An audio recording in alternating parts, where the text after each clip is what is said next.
There's a pattern connecting every single one of these scandals, something so sinister that when I uncovered it, I couldn't sleep for 3 nights. Studios didn't just cover up these stories. They actively participated in creating them. By scandal number 20, you'll see the system for what it really was. Not a dream factory, but a nightmare machine that chewed up legends and spat out cautionary tales. Marilyn Monroe's tragic final days. Everyone thinks they know Marilyn Monroe's story.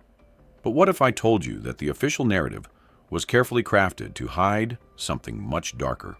Born Norma Jean Mortensen, her mother attempted to end her life in her crib with a pillow, a traumatic memory she carried into adulthood.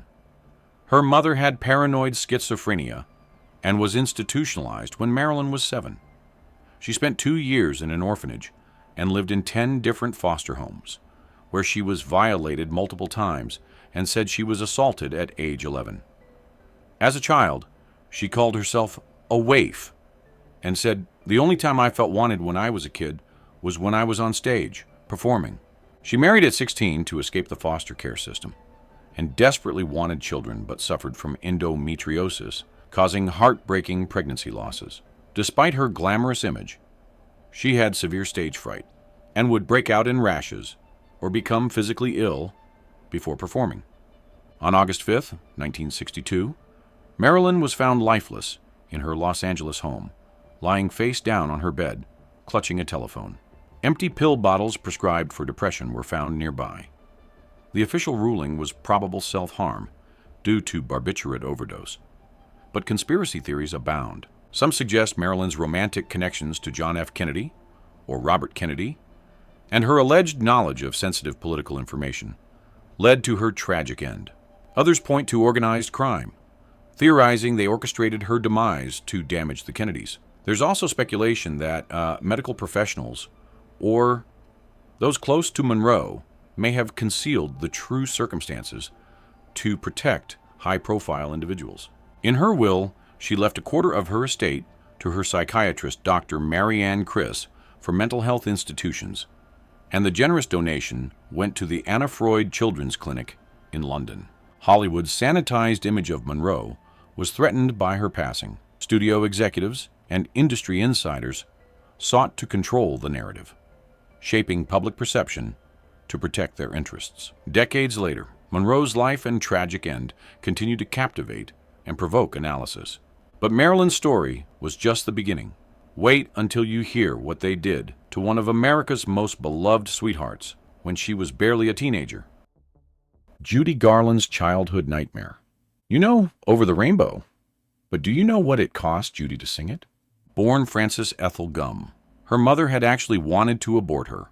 Her father contacted a medical student friend, asking for advice on terminating the pregnancy. Known as the baby to friends and family, Judy's childhood was marked by her parents separating and getting back together all the time, creating constant fear in the young girl. When she was 12, her father passed away from meningitis. He listened to her radio performance while departing this world. She couldn't cry at his funeral, and later said, "I was ashamed because I couldn't cry, so I feigned it. But I just couldn't cry for 8 days. And then I locked myself in a bathroom and cried for 14 hours. MGM signed her at 13, and what happened next was systematic mistreatment that would destroy her life. Louis B. Mayer cruelly called her my little hunchback and harassed her starting when she was 16. Her chest was bound with painful corsets to keep her looking less developed. She later said, "From the time I was 13, there was a constant struggle between MGM and me, whether or not to eat, how much to eat, what to eat. I remember this more vividly than anything else about my childhood." She was fed a diet of black coffee and up to 80 cigarettes a day, with studio minders snatching plates of food from her at the commissary. From age 10, her stage mother administered stimulants for 72-hour shoots, then sleeping pills to knock her out. The studio also supplied Garland with amphetamines to keep her energized during grueling filming schedules, and when she struggled to sleep, she was given barbiturates to force her to rest. This cycle of stimulant and sedative use not only took a toll on her body, but also laid the groundwork for a lifelong battle with dependency. She poignantly said, "The only time I felt wanted when I was a kid was when I was on stage, performing." At 19, she was pressured into terminating a pregnancy by her mother, husband, and MGM. Think that's horrific? Wait until you hear what happened to our next star during what should have been a simple film scene. Tippi Hedren and Hitchcock's obsession. Alfred Hitchcock created some of cinema's greatest thrillers, but his behavior toward actress Tippi Hedren was the real horror story. Though married for 54 years, Hitchcock developed an unhealthy fixation on his leading ladies, including Grace Kelly and Janet Leigh, controlling their movements and isolating them on set. His obsession with Hedren became extreme and dangerous. After casting her in The Birds, Hitchcock made her career take off, but kept her under a strict contract that was more like imprisonment than employment. On set, he isolated her, spread false rumors about her, and made unwanted advances that escalated into something much worse. In the most notorious scene, Hitchcock made a decision that bordered on intentional harm. Instead of using mechanical birds as promised, he used live ones, tying them to Hedren with elastic bands.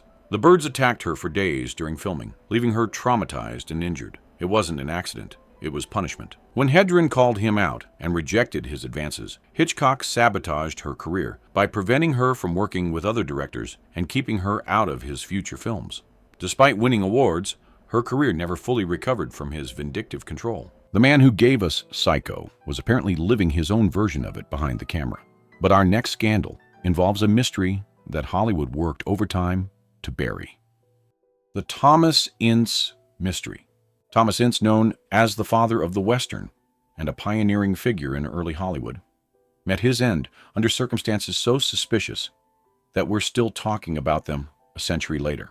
In 1924, Ince was aboard media mogul William Randolph Hearst's private yacht with several prominent figures, including actress Marion Davies, Hearst's mistress, comedian Charlie Chaplin, and columnist Luella Parsons. The official story? Ince became ill from acute indigestion and passed away from heart failure at age 42. But here's where it gets suspicious. Witnesses reported hearing gunshots. Some saw Ince bleeding from a head wound. The most widely circulated theory? Hearst suspected an affair between Chaplin and Davies, attempted to harm Chaplin, but accidentally struck Ince instead. Immediately after the incident, several strange things happened. Ince's body was quickly cremated. No autopsy was performed, despite his sudden demise at 42. Everyone on that yacht developed selective amnesia about the weekend. Chaplin claimed he wasn't even there, though witnesses saw him bored. Most telling of all, Luella Parsons, a struggling gossip columnist who was allegedly on the yacht, suddenly received a lifetime contract with Hearst's newspapers right after Ince's passing. Coincidence? You decide. The district attorney looked into it briefly, then suddenly didn't. The investigation was closed with no explanation. Hearst's media empire worked diligently to suppress any rumors, and Hollywood was equally eager to avoid a scandal. Drop a comment if you think this was just a tragic accident or something much darker, because what happened to our next star was definitely no accident. Natalie Wood's final voyage. The 1981 drowning of actress Natalie Wood during a boat trip to Santa Catalina Island remains one of Hollywood's most haunting, unsolved mysteries.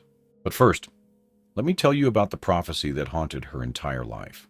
Born into poverty to Russian immigrant parents, her mother was told by a fortune teller that she would give birth to an exquisite little girl, a little girl who would become a famous movie star, but warned this same star would ultimately end in a tragic drowning in dark water. Her mother told Natalie this prophecy, and it haunted the actress her entire life. Her stage mother essentially exploited her to Frank Sinatra when she was 15. At 16, she was brutally assaulted by Kirk Douglas in a hotel suite, so violently she was physically injured. She was also manipulated into an inappropriate relationship with 43-year-old director Nicholas Ray to prove she could play a bad girl in Rebel Without a Cause. Now, about that fatal night in 1981, Wood was on a yacht with her husband Robert Wagner, actor Christopher Walken, and the yacht's captain.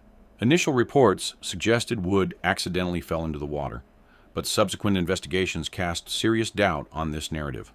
Witnesses reported a heated argument between Wagner and Wood on the night of her drowning.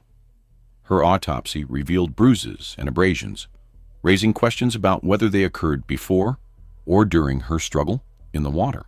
In 2011, the case was reopened after Dennis Davern, the yacht's captain, claimed he had lied during the original investigation, alleging a fight between Wagner and Wood preceded her disappearance. Despite renewed scrutiny, her tragic end remains an enduring Hollywood mystery.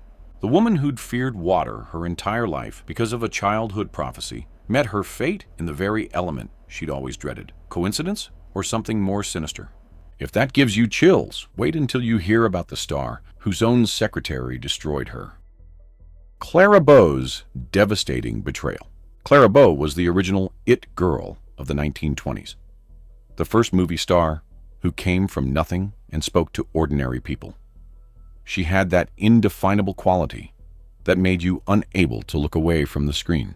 But Clara's childhood explains everything that came after. She grew up in poverty so grinding that her family sometimes didn't eat for days. Her mother, Sarah, was mentally ill. Schizophrenic, we'd say today. Her father, Robert, was an alcoholic who disappeared for weeks at a time. When Clara was 16, she woke up to find her mother standing over her with a kitchen knife. Sarah didn't want Clara going to Hollywood, said she'd rather see her gone than become an actress. Clara had to physically fight her mother off. Can you imagine? 16 years old, fighting for your life against your own mother. Her father violated her boundaries, starting when she was a child. Clara never talked about it publicly, but she told friends. That damage never healed. So when she came to Hollywood at 17, she was already broken, already looking for love in all the wrong places. And Hollywood was full of wrong places. By 1927, she was making $1,500 weekly, huge money for a girl from Brooklyn. The public adored her, sending 45,000 fan letters monthly. But behind the scenes, Clara was drowning in relationships with men who used her and moved on. Then came 1931, the year everything collapsed. Clara's secretary, Daisy DeVoe, had been stealing from her. When Clara found out and fired her, Daisy didn't go quietly. She went to trial and told everything, every affair, every party, every secret Clara had ever trusted her with. The trial was front-page news for weeks. The public turned on Clara overnight. The same people who'd adored her now called her terrible names. Theaters in the Midwest banned her films. Paramount canceled her contract. Clara tried to be a normal wife and mother on a Nevada ranch, but the mental illness that had destroyed her mother was waiting for Clara too. By the 1940s, she was hearing voices, seeing things that weren't there. The last 25 years of her life, Clara was essentially a recluse. The it girl had become the forgotten girl, destroyed by the one person she'd trusted most. Think employee betrayal is bad? Our next star was eliminated by her own stepson. Barbara Payton, from stardom to street walking. Barbara Payton seemed destined for greatness, a stunning blonde from Minnesota who could have rivaled Marilyn Monroe. Her meteoric rise was matched only by her spectacular fall, becoming Hollywood's most tragic cautionary tale. Born Barbara Lee Redfield, from a modest, blue-collar background, her family had a history of alcoholism. Both parents and her younger brother, Frank, were alcoholics, giving her a genetic predisposition. At her peak, she was earning an unheard of $10,000 per week as James Cagney's leading lady. Her affair with Franchot Tone while married led to the end of his marriage to Joan Crawford. After a notorious public fight between Tone and Tom Neal over her, she became box office poison. She lost custody of her 9-year-old son in 1956 and never saw him again. The judge called her an unfit mother and thoroughly confused and misguided young woman. Her relationship with a black man aroused Hollywood's fury, making her persona non grata. She resorted to selling intimate companionship in Los Angeles to maintain her substance dependencies. After losing her Beverly Hills mansion, she was arrested for passing bad checks to buy alcohol, appearing at least 40 pounds overweight in her mugshot, treating the arrest as a joke. For her ghost-ridden autobiography, she requested payment in red wine instead of cash because there were claims on her money. Tone said about their marriage, "He hated me for what I had been and loved me for what I was. Every part of my body reminded him of another man." She passed away alone at 39 from heart and liver failure at her parents' home in San Diego. From $10,000 weekly to gone at 39, but even that tragedy pales compared to what happened to our next star during a simple party. Roscoe Fatty Arbuckle's nightmare. In 1921, Roscoe Fatty Arbuckle was living every performer's dream, having just signed with Paramount Pictures for $3 million. That's about $50 million today. He was beloved by audiences who adored this gentle giant who'd mentored Charlie Chaplin and discovered Buster Keaton.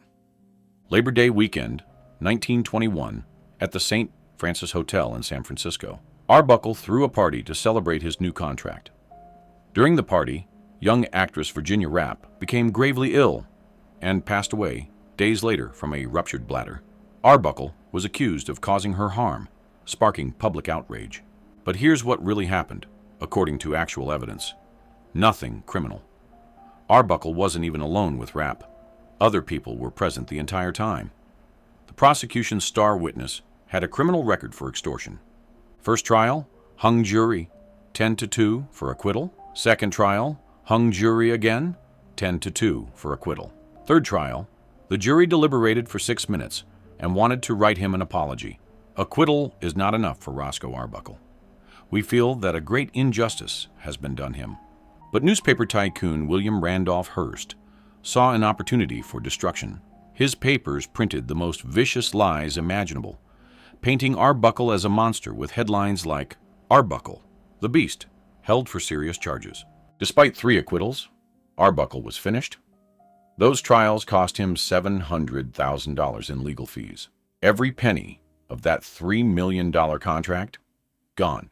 The studios blacklisted him completely, and he passed away in 1933 at age 46, just as he was getting a second chance. The innocent man was destroyed by lies, but our next star was destroyed by something even worse, the truth. Ingrid Bergman's scandalous affair. Ingrid Bergman, one of Hollywood's brightest stars, faced massive controversy in the late 1940s due to her affair with Italian director Roberto Rossellini. Known for her wholesome and virtuous on-screen persona, this scandal sent shockwaves through Hollywood. Both Bergman and Rossellini were married to other people when they began their affair, which became impossible to hide when Bergman became pregnant with Rossellini's child. This created a scandal that tarnished her pristine public image. The backlash was swift and severe. Fans, critics, and even members of the U.S. Senate expressed outrage, with one senator calling her a powerful influence for evil. Her affair was seen as a betrayal of the moral standards expected of celebrities in that era. Hollywood turned its back on her, and Bergman found herself blacklisted, effectively exiled from American cinema for 7 years.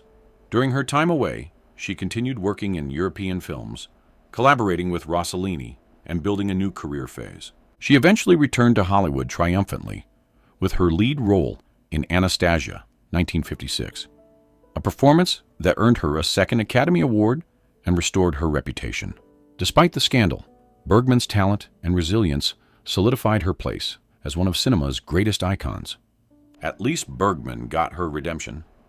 Our next star wasn't so lucky.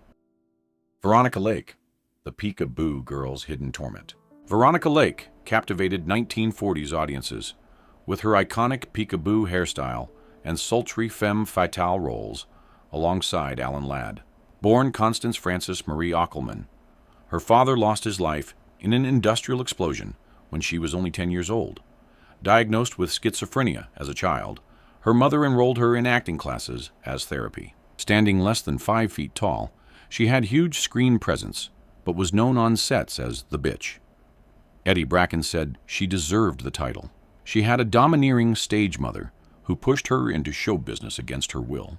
Behind her glamorous facade, Lake battled severe mental illness and alcoholism that would destroy her career and life.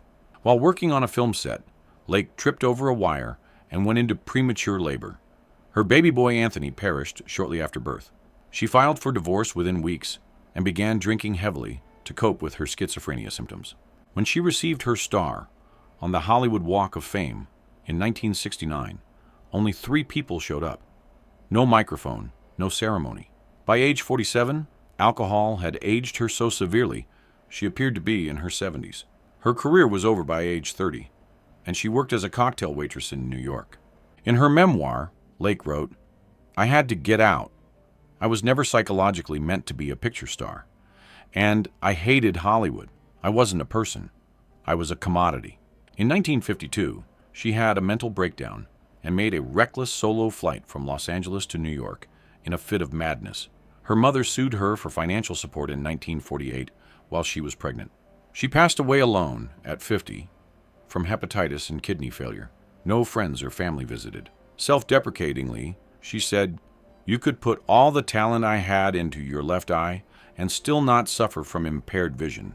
Can you believe what these studios put their stars through? Drop a comment if you think Lake deserved better, because our next story involves a cover-up that lasted decades. The Black Dahlia Mystery.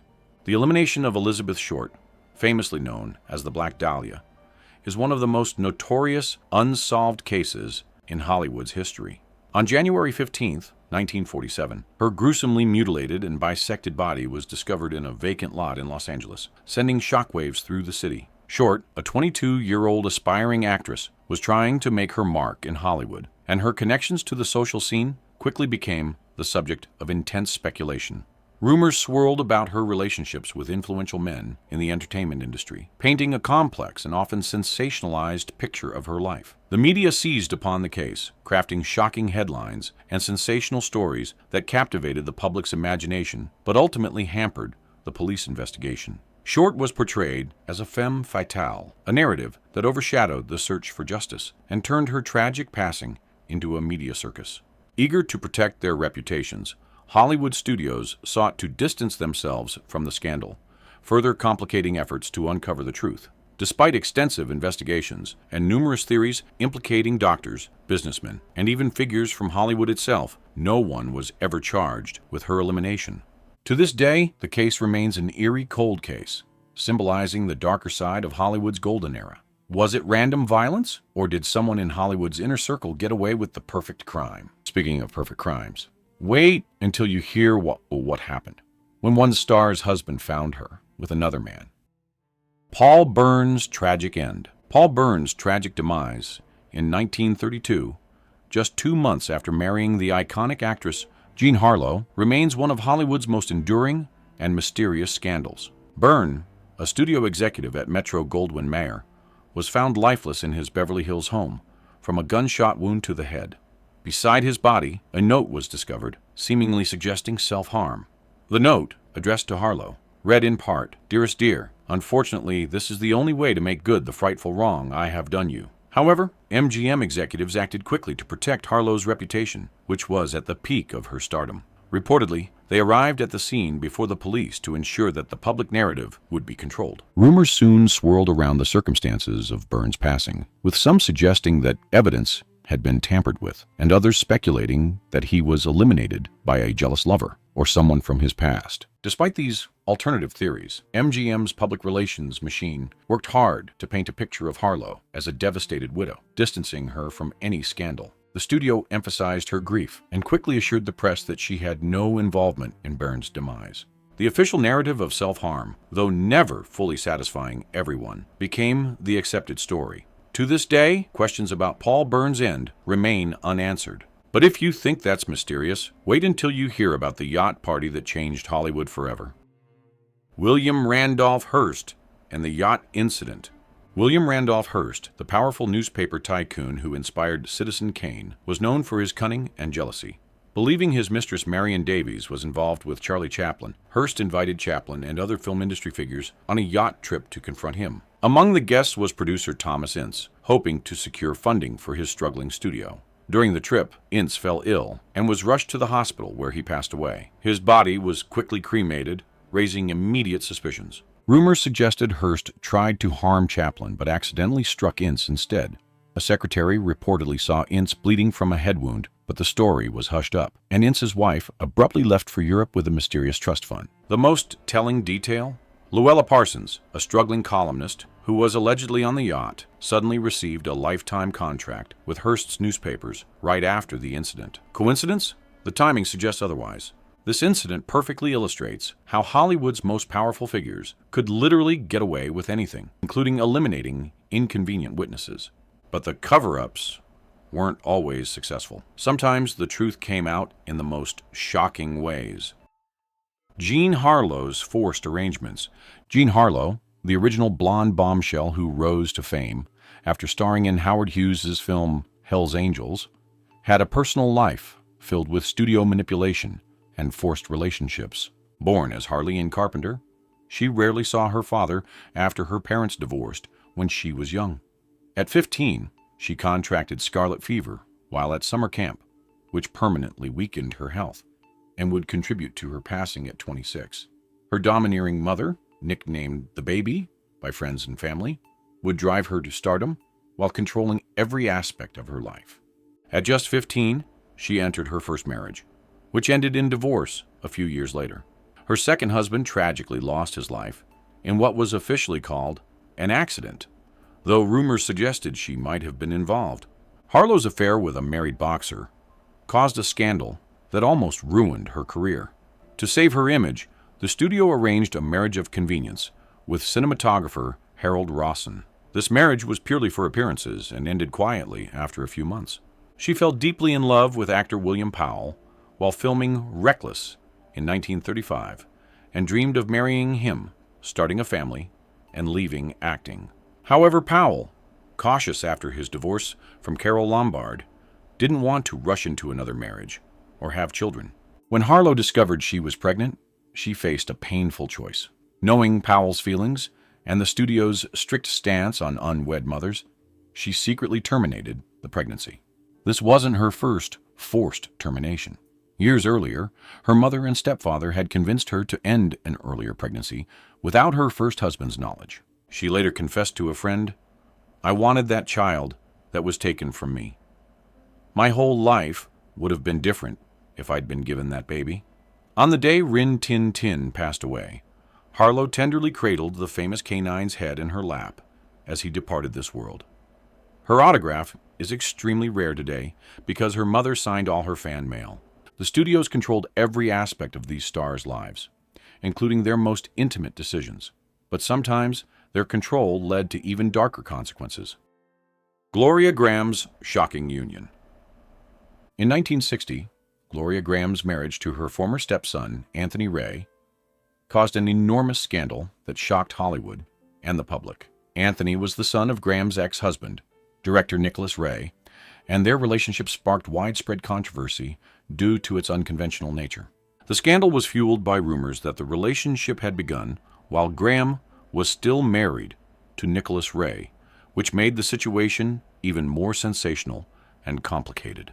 When the marriage was revealed, it quickly became the subject of intense media scrutiny. The public reaction was disbelief and disapproval, with many viewing the marriage as a moral violation and questioning the appropriateness of the couple's relationship. The age difference and family connection made headlines for months. Despite the backlash, Graham continued to work in the film industry, but the scandal had a lasting effect on her career. While she remained active in Hollywood, she could never regain the fame and recognition she had enjoyed in the 1950s. The controversy surrounding her marriage to Anthony Ray overshadowed her acting talent and later work. Although Graham's career persisted, the scandal irreparably altered her public image and kept her from reclaiming the prominence she once had in Hollywood. Family scandals were bad enough, but our next star's troubles involved the most powerful people in America. Charlie Chaplin's controversial relationships. Charlie Chaplin, one of Hollywood's most iconic figures during its golden age, lived a life as controversial as it was celebrated. His fame, charm, and immense influence gave him considerable professional and personal freedom, but his relationships often became subjects of scandal. Chaplin's first high-profile romance was with Edna Purviance, who was 19 when she met the 26-year-old star. While this relationship was not particularly scandalous by the standards of the time, it set the stage for his later, more contentious involvements. At 29, Chaplin married Mildred Harris, then only 16, but their union was troubled and ended in a messy public divorce. Later, in his mid-30s, Chaplin hastily married Lita Grey after she became pregnant. Their marriage dissolved in a highly publicized divorce, featuring allegations of Chaplin's controlling behavior and explosive court filings that became sensational fodder for the press. However, his most enduring relationship was with Una O'Neill, whom he married at 54 when she was just 18. Despite the significant age gap, their marriage was a stable and loving partnership until his passing. Hollywood often suppressed these scandals to protect Chaplin's reputation and the industry's image. Despite efforts to manage his controversies, Chaplin's private life frequently became front-page news, particularly during his divorces. The pattern was clear. Powerful men could get away with almost anything, as long as they kept making money for the studios. But what happened to our next star shows what occurred when someone tried to break that system. Olivia de Havilland versus Warner Brothers. Olivia de Havilland's landmark lawsuit against Warner Brothers in the 1940s redefined Hollywood's studio system, granting actors greater contractual freedom.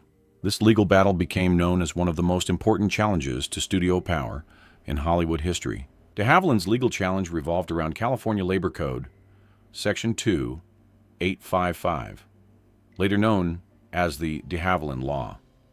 This statute stipulated that personal service contracts could not extend beyond 7 years from the signing date.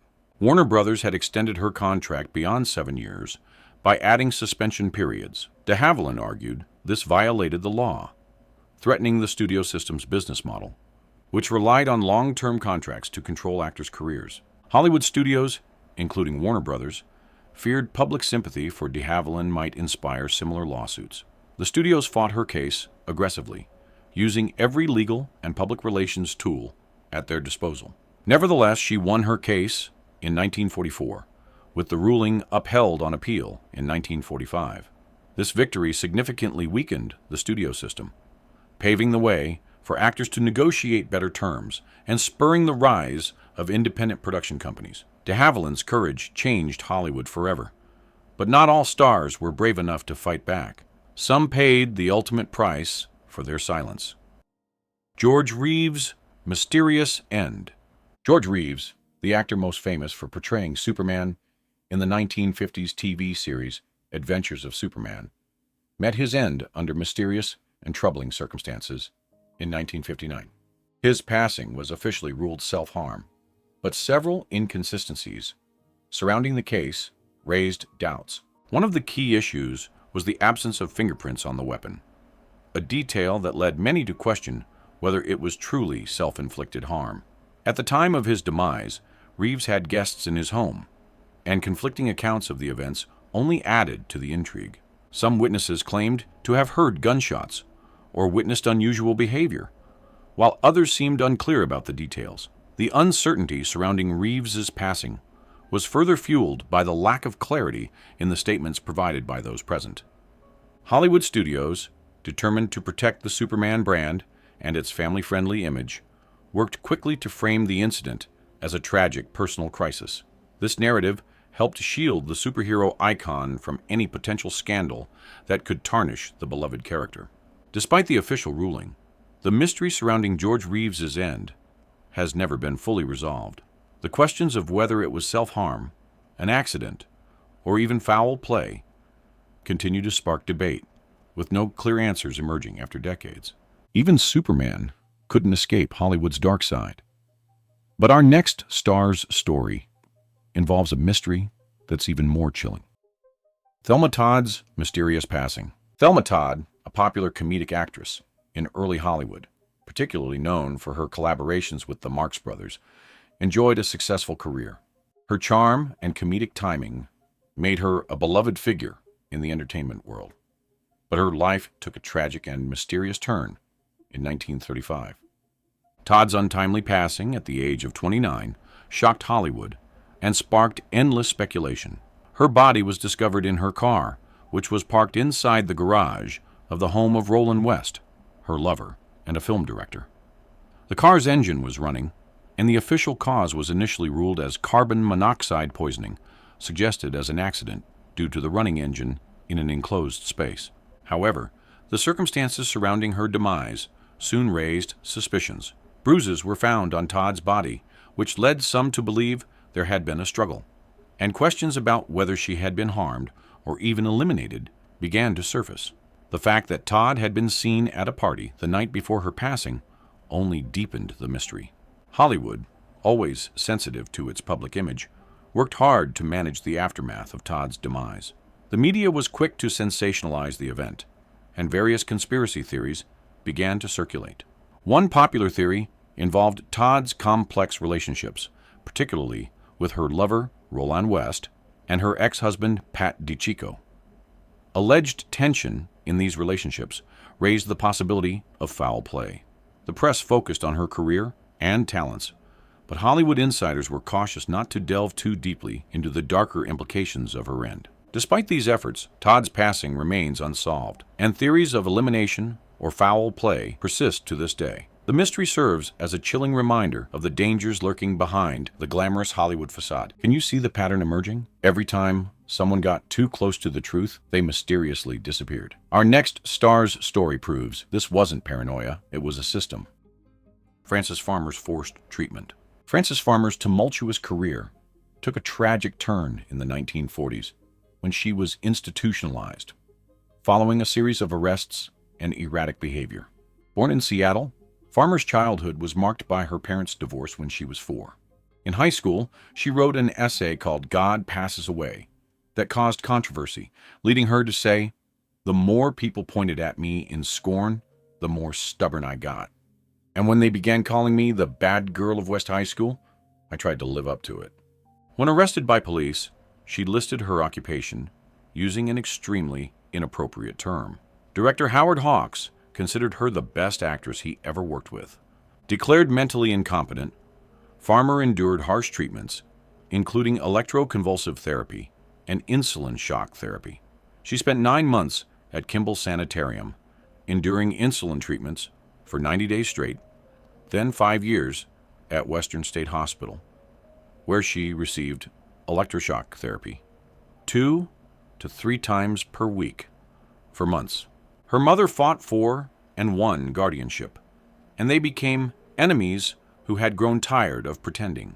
Though popular legend claims she was lobotomized, this was later proven false. The story was fabricated by author William Arnold, who admitted in court in 1983 that he made it up, though Hollywood had already used the false story in movies. Her sister wrote that their father threatened legal action if they tried any of their guinea pig operations on her. After her release in 1950, she feared being institutionalized again, and successfully fought to escape her mother's conservatorship. She later said, "Never console yourself into believing that the terror has passed, for it looms as large and evil today as it did in the despicable era of Bedlam."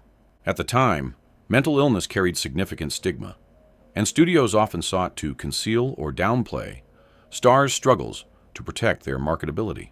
Farmer's plight has become a symbol of Hollywood's indifference to its stars' struggles. What they did to Frances was systematic torture disguised as treatment. But our next story involves someone who should have been completely untouchable. Roman Polanski's scandal.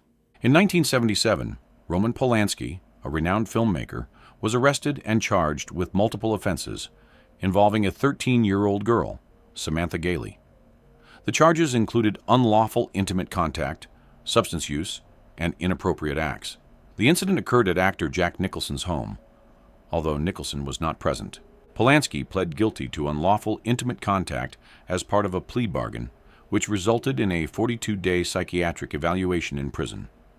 When Polanski learned the judge might impose a harsher sentence than expected, he fled to France in 1978, avoiding U.S. jurisdiction. Hollywood's response was divided.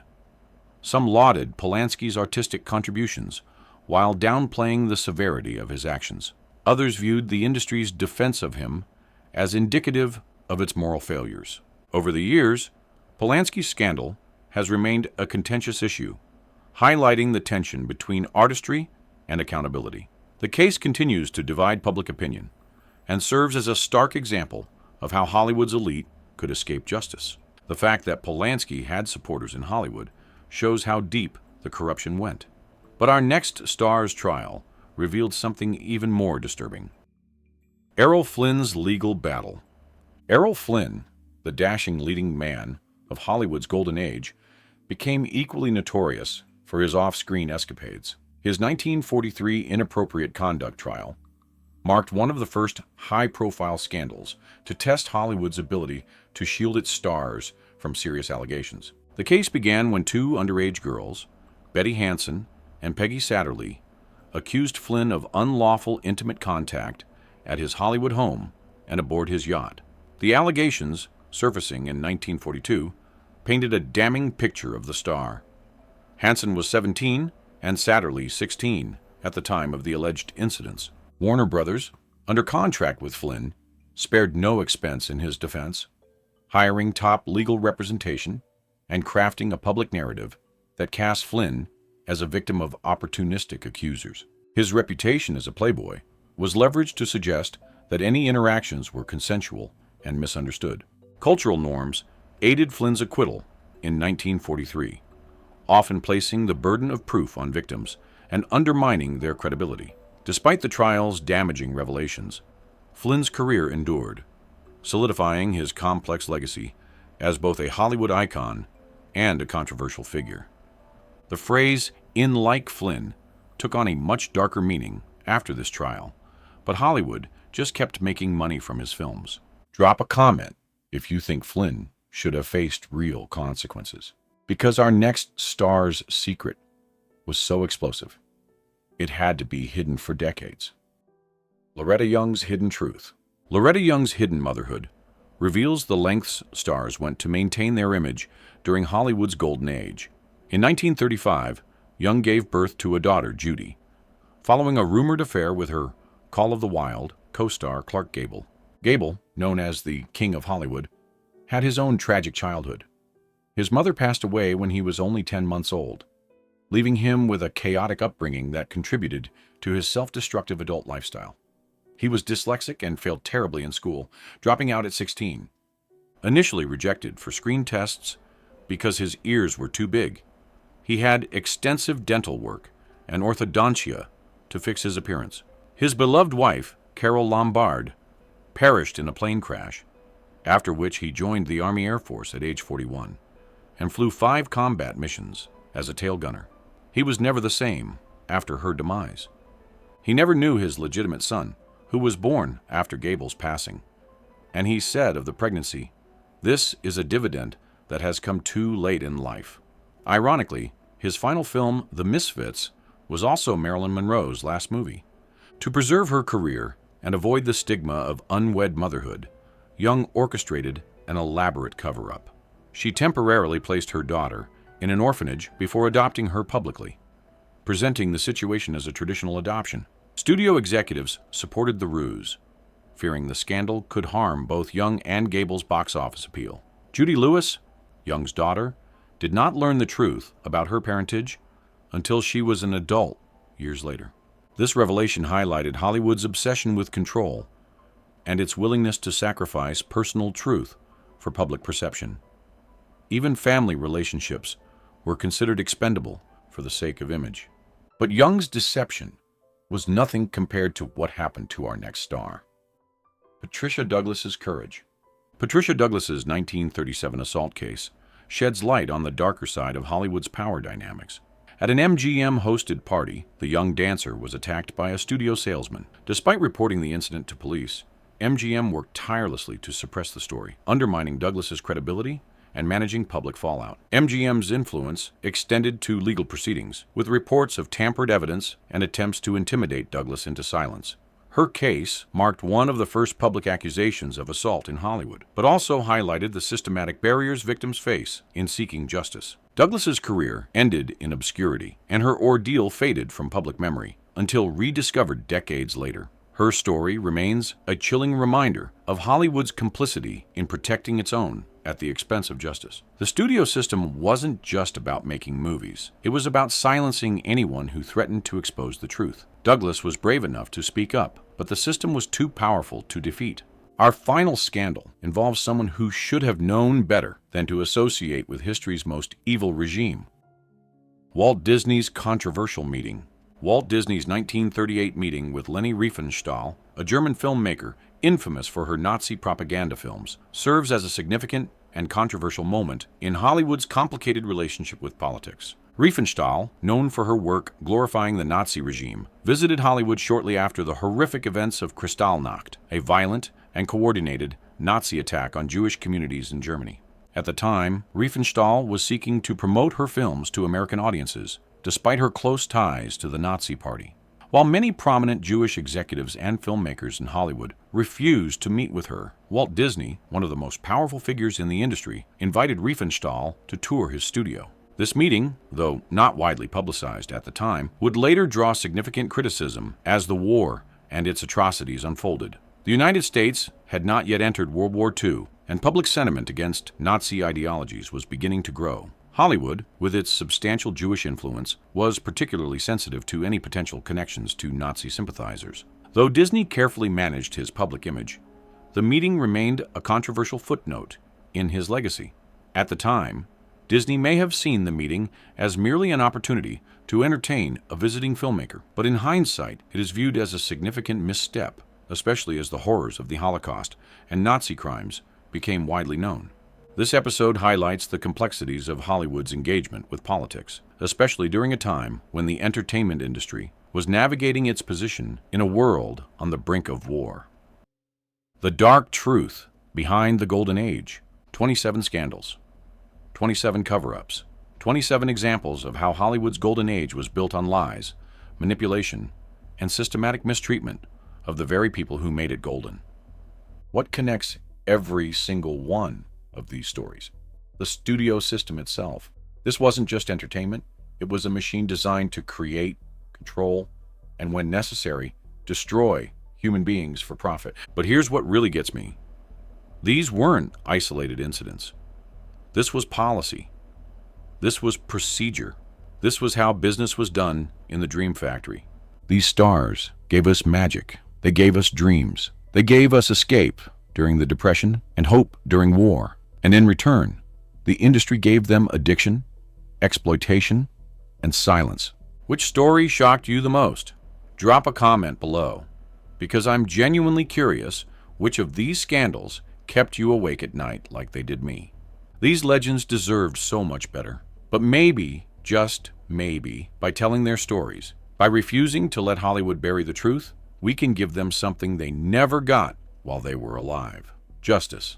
If these 27 scandals opened your eyes to Hollywood's dark side, wait until you hear about the stars who fought back and won, the rebels who broke their contracts, exposed the studios, and changed the system forever. But before I can tell those stories, I need to know you're as passionate about uncovering Hollywood's buried secrets as I am. Hit that subscribe button and ring the notification bell, because these stories of courage and rebellion deserve to be told, and the industry still doesn't want you to hear them.